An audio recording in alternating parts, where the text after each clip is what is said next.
আসসালামু আলাইকুম, আমি এমডি আহসান আহাদ। আমি আপনাদের সামনে অনেক রিসার্চ করে আপনার গ্রামে ব্যবসা করা যায় এরকম কয়েকটি ব্যবসা আইডিয়া দেবো। আপনি এই ব্যবসা আইডিয়াগুলো শোনার জন্য শেষ অবধি ব্যবসা আইডিয়াগুলো শুনবেন। শেষের যে বিজনেসটা আইডিয়াগুলো রয়েছে এই আইডিয়াগুলো আরও বেশি ইউনিক। তাই আমি চেষ্টা করব আপনাদের প্রত্যেকটা ব্যবসার আইডিয়া মূলত বেসিক এবং মূল যে আলোচনা সেটা আপনাকে করে দেওয়ার জন্য আপনারা এই ব্যবসাগুলো যদি আপনি করতে চান যেন আপনি সহজেই এই ব্যবসাগুলো করতে পারেন। আসলে দেখুন, আমাদের দেশে অনেকে আছে বেকার বসে আছে, আর বেকার থাকাটা কত কষ্টকর আসলে যে বেকার থাকে সেই জানে। তাই আমি বলবো, আপনি বেকার না থেকে আপনি কোনো না কোনো কিছু করুন। আপনার সামনে যে ব্যবসা আইডিয়াগুলো আসে আপনি ব্যবসা করতে থাকুন। দেখবেন যে আপনার যখন একটা বিজনেস বা ব্যবসা আপনি করবেন তখন আপনার একটা ব্যবসা থেকে আরও ভালো ভালো ব্যবসা আইডিয়া চলে আসবে। তাই আপনি চেষ্টা করুন আপনার ব্যবসাগুলো পরিচালনা করার জন্য। আমি আপনাদের গ্রাম অঞ্চলে করা যায় এরকম ইউনিক কয়েকটি বিজনেস আইডিয়া দিচ্ছি, আপনি শেষ অবধি ব্যবসার আইডিয়াগুলো শুনুন। আমি এমডি আহসান আহাদ। আমার এই চ্যানেলে মূলত ব্যবসায়িক রিলেটেড অনেক ভিডিও দিয়ে থাকে। আমি অনেক রিসার্চ করে আপনার ভিডিও দিয়ে আপনাদের ব্যবসায়িক আইডিয়াগুলো দেওয়ার চেষ্টা করতেছি। তাই আমার এই চ্যানেলটা সাবস্ক্রাইব করে বেল আইকনটি বাজিয়ে দিয়ে আপনার পাশে থাকবেন। এরকম ব্যবসার আইডিয়া এক নম্বর হচ্ছে গট ফার্মিং ব্যবসা। দেখুন, এই গট ফার্মিং ব্যবসা করতে গেলে আপনার মূলত লাগবে একটু জমি, আর সেখানে জায়গা লাগবে আপনার ছাগল রাখার জন্য একটা ঘর। আর ঘরটা এমনভাবে তৈরি করতে হবে যেন পোকামাকড় যেন এই ছাগলকে আক্রমণ করতে না পারে। এর জন্য আপনাকে উঁচু করে এই ঘরটা মেরামত করতে হবে। 2 নম্বরে যেটা করতে হবে আপনাদের, এই ব্যবসাটা করার জন্য আপনাকে প্রাণী সম্পদ অধিদপ্তর থেকে আপনার ট্রেনিং নিতে পারেন। এই ট্রেনিংটা নিলে আপনি ওখান থেকে কোন সময় কোন টিকা দিতে হবে আপনার এই আইডিয়াটা পাবেন। আর এই ব্যবসাটা করার জন্য আপনাকে এরকম গট ফার্মিং যে ফার্ম আছে সেখান থেকে আপনাকে ছাগল ছানা আপনাকে সোর্স করে নিয়ে আসতে হবে। আপনি প্রথম স্টেপে 50-60 হাজার টাকা দিয়ে এই ব্যবসাটা করতে পারেন। নিয়ে এসে আপনাকে এগুলো ছাগল ছানাকে আপনাকে লালন পালন করতে হবে। এই জন্য আপনি আর একটা কাজ করতে পারেন, এটা খাদ্যর জন্য আপনার যে জায়গায় আপনি এই ফার্মটা দিবেন তার পাশাপাশি যদি আপনার একটু স্পেস থাকে বা খালি জায়গা থাকে, আপনি সেখানে ছাগলের জন্য যে ঘাসগুলো ছাগলের জন্য প্রিয় এই ঘাসগুলো আপনি লাগাতে পারেন। আপনি যে গাছের পাতাগুলো প্রিয় যেমন কাঁঠাল পাতা, নিম পাতা, এইগুলো গাছ লাগাতে পারেন। তাহলে আপনার পরিবেশও বাঁচলো, আপনার ছাগলের একটা খাদ্যের ব্যবস্থা হলো। আপনি চেষ্টা করবেন এই ছাগল ছানাগুলো একটু যত্ন সহকারে করতে এবং আপনার প্রাণী সম্পদ দপ্তরের সাথে সবসময় টাচে থাকতে এবং তাদের সঙ্গে যোগাযোগ রাখতে, তারা যেন আপনাকে সবসময় নার্সিং করতে পারে। তাহলে দেখবেন যে আপনার এইখান থেকে একটা ভালো পরিমাণ আপনি রিটার্ন পাবেন।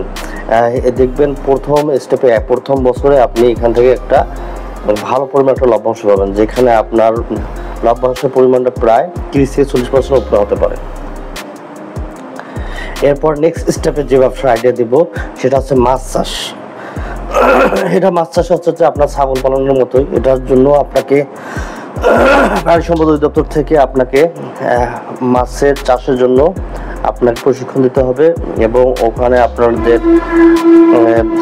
মাছ প্রশিক্ষণ দেওয়ার পরে আপনাকে পুকুর নিতে হবে। পুকুরে আপনাকে যেখান থেকে আপনার মাছের পোনা আপনার ওই পানির সঙ্গে যে মাছগুলো আপনাকে খুব দ্রুত আকারে বাড়বে এবং ফলন ভালো হবে, আপনি সেই ধরনের মাছ চাষ করতে পারেন, যেটা সহজে আপনি সোর্স করতে পারবেন এবং আপনি খুব কম সময় যেটাতে আপনার লাভবান বেশি হবেন। আপনি এই ধরনের মাছ চাষ দিয়ে আপনি এই ব্যবসা করতে পারেন। আপনার এখান থেকে সেম আপনার এর আগের যে ব্যবসা আইডিয়া দিচ্ছি এই আইডিয়ার মতো এটাই আপনার যে প্রাণী সম্পদ দপ্তরের সঙ্গে সবসময় যোগাযোগ রাখতে হবে, কখন কোন মেডিসিন দিতে হবে, কখন কোন টিকার জন্য আপনাকে প্রয়োগ করতে হবে, আপনার এ ধরনের মাছ যখন পোনা যখন ছাড়বেন তখন কোনো কিছু টিকা দিতে হবে কিনা সেগুলো আপনারা প্রাণী সম্পদ অধিদপ্তর থেকে যোগাযোগ করে আপনারা এই আইডিটা নিতে পারবেন। এরপরে যে আইডিয়াটা দেব সেটা হচ্ছে যে এক জনপ্রিয় যে ব্যবসা, সেটা হচ্ছে গ্রামে যে ব্যবসাটা করতে পারেন সেটা হচ্ছে মুদিখানা ব্যবসা। দেখুন, এই মুদিখানা ব্যবসা হচ্ছে মাস্টার অফ দ্য ব্যবসা, মাস্টার অফ দ্য বিজনেস এটা বলা হয়। কেননা এই বিজনেস আপনাকে লভ্যাংশ পরিমাণ খুব কম, কিন্তু এখানে সেলের পরিমাণটা অনেক বেশি। এই ব্যবসা করতে গেলে আপনি প্রথম স্টেপে 60-70-80 টাকা দিয়ে ব্যবসাটা করতে পারবেন। এরপরে স্টেপ বাই স্টেপ আপনি আপনাকে মূলধনের পরিমাণ বাড়াই দিবেন এবং আপনারা চেষ্টা করবেন আপনার এই ব্যবসায় সকল ধরনের পণ্য আপনার এই ব্যবসার জন্য থাকে সেটা আপনার দিকে আপনাকে লক্ষ্য রাখতে হবে। তাহলে দেখবেন যে আপনি এই ব্যবসা থেকে ভালো একটা আপনি সেল জেনারেট করতে পারবেন। আর আপনার এই ব্যবসা যত পরিমাণ সেল হবে তত পরিমাণে আপনি এই ব্যবসা থেকে আপনার লভ্যাংশ পরিমাণ বাড়বে। তাই আপনারা চেষ্টা করবেন এই ব্যবসায় আপনাদের সকল ধরনের পণ্য আপনারা রাখতে। আর এই ব্যবসা করার জন্য আপনাকে চেষ্টা করতে হবে যত বাকি কম দেওয়া যায়। আপনার যাদেরকে বাকি না দিলে নয়, এবং যাকে আপনি বাকি দিলে টাকাটা আসবে আপনি এই ধরনের লোককেই শুধু বাকি দিবেন। তাছাড়া আপনি এই ব্যবসাটা লং টাইম বেশি দিন সাস্টেনেবল করতে পারবেন না। এরপর যে ব্যবসাটা দেব সেটা হচ্ছে যে ফিড ব্যবসা। দেখুন, এটা গ্রাম অঞ্চলে এই ফিড ব্যবসাটা অহরহ চলতেছে। আপনার চোখের দিকে তাকালে দেখবেন সামনে গরুর খামার, ছাগলের খামার, তারপর আপনার মুরগির খামার, হাঁসের খামার, মাছের খামার আপনি অহরহ চোখে পড়বে। আপনি তাই এই ফিড ব্যবসাটা করতে পারেন। আপনার ফিডের জন্য আপনার নারিশ আছে, আফতাব ফিড আছে, কোয়ালিটি ফিড আছে, এরকম অনেক হাজারো অনেকগুলো কোয়ালিটি ফিড আছে। এই ফিড ব্যবসা করার জন্য আপনার যে ফিড চাহিদাটা বেশি, যে ফিডগুলো আপনার বাজারে খুব ভালো চলে, আপনি ওই ফিডগুলো রেখে আপনি এই ব্যবসাটা করতে পারেন। আর আপনাকে এই ফিডের একটা চাহিদা আপনাকে খামারিদের সঙ্গে একটা ভালো একটা সম্পর্ক রাখতে হবে এই ব্যবসাটা করতে গেলে। তাহলে দেখবেন যে এই ফিডের আপনার সেল জেনারেট করতে বেশি দিন সময় লাগবে না এবং আপনি ভালো একটা পরিস্থিতি লাভ করতে পারবেন। আপনারা চেষ্টা করবেন। এই ফিডের ব্যবসা একটা সমস্যা হচ্ছে যে আপনি একটা খামারি যখন ওরা খামারিটা শুরু করে, ওদের একটা ছাগলের খামার বলেন আর আপনার মুরগির খামার বলেন। ধরুন যে আপনার মুরগির খামার যখন তারা বাচ্চা নিয়ে আসে তখন তারা আপনার এই ফিডের সকল ধরনের আপনার খাবার ওরা আপনার এই মুরগিটা না ওঠা পর্যন্ত আপনি নিয়ে থাকবে। আর যখন মুরগিটা ছেল দিবে তখন আপনারা একবারে ওরা একটা ভালো পরিমাণের একটা টাকা আপনাকে একবারে দিয়ে দেবে। তাই এই ধরনের ভালো খামারই আপনাদের নির্বাচন করতে হবে। খামার নির্বাচন করে আপনি এই ফিডের ব্যবসাটা করতে পারবেন। আর এই ফিডের ব্যবসায় মূলত একটা ভালো একটা পরিমাণ প্রফিট জেনারেট করা যায়। তাই আপনারা এই ব্যবসা করার জন্য আপনারা একটা মন স্থির করতে পারেন এবং আপনাকে অবশ্যই খামারিদের সঙ্গে একটা ভালো একটা সম্পর্ক রাখতে হবে। আর খামারিদের সঙ্গে ভালো সম্পর্ক রাখলে খামারিরাই আপনাকে রেফারেন্স করে আপনাকে আরও কাস্টমার এনে দিবে। এরপরে যে ব্যবসাটা দেব সার ও কীটনাশক এর দোকান। দেখুন, আপনার এটা কিন্তু গ্রাম অঞ্চলের ব্যবসা। আর এই গ্রাম অঞ্চলে এই ব্যবসা করার জন্য আপনাকে মূলত জেলা শহর থেকে আপনাকে একটা পেস্টিসাইড লাইসেন্স করতে হবে।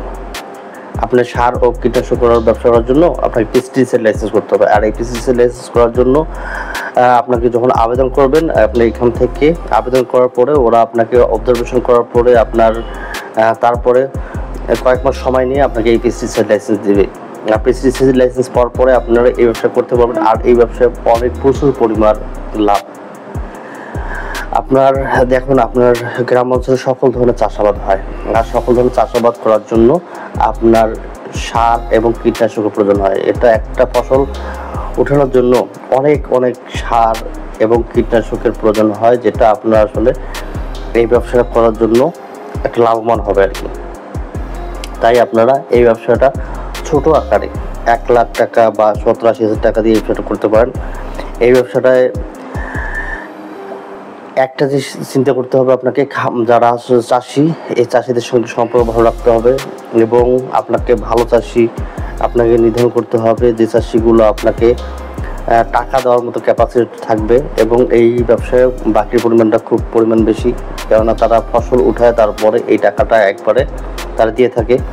এই জন্য চেষ্টা করবেন আপনার চাষিদের জন্য ভালো হয়, তাদের সাথে সম্পর্ক ভালো রাখবেন এবং তাদেরকে ভালো ভালো উপদেশ দেওয়ার ট্রাই করবেন।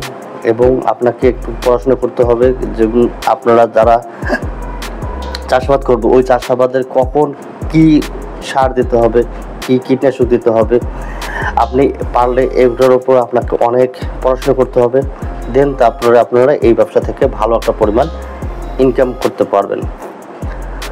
আর সব শেষে বলবো, আপনাকে ব্যবসা করার জন্য মন স্থির করতে হবে, আপনাকে লেগে থাকতে হবে, আপনাকে অক্লান্ত পরিশ্রম করতে হবে।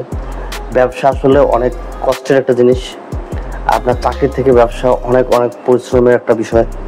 এখান থেকে তাই আপনাকে লেগে থেকে সময় ধরে ধৈর্য ধরে থেকে আপনাকে এই ব্যবসা থেকে ইনকাম জেনারেট করতে হবে এবং লাভবান হতে হবে। তাহলে আপনি এই ব্যবসা থেকে ফ্রিডম পাবেন, স্বাধীনতা পাবেন, আপনার টাকা পয়সার কোনো অভাব হবে না। পরিশেষে বলবো, আমার এই চ্যানেলটাকে সাবস্ক্রাইব করে বেল আইকনটি বাজিয়ে দিন এবং আমার ইউনিক যে ব্যবসার আইডিয়া দেব সেগুলো নেওয়ার চেষ্টা করুন এবং আপনি নিজে এই ব্যবসার আইডিয়াগুলো নিন এবং আপনার আশেপাশে যারা বেকার রয়েছে এবং যারা ব্যবসা করতে চায় তাদেরকে এই আমার ভিডিওটা শেয়ার করে দিন। ভালো থাকবেন। আসসালামু আলাইকুম।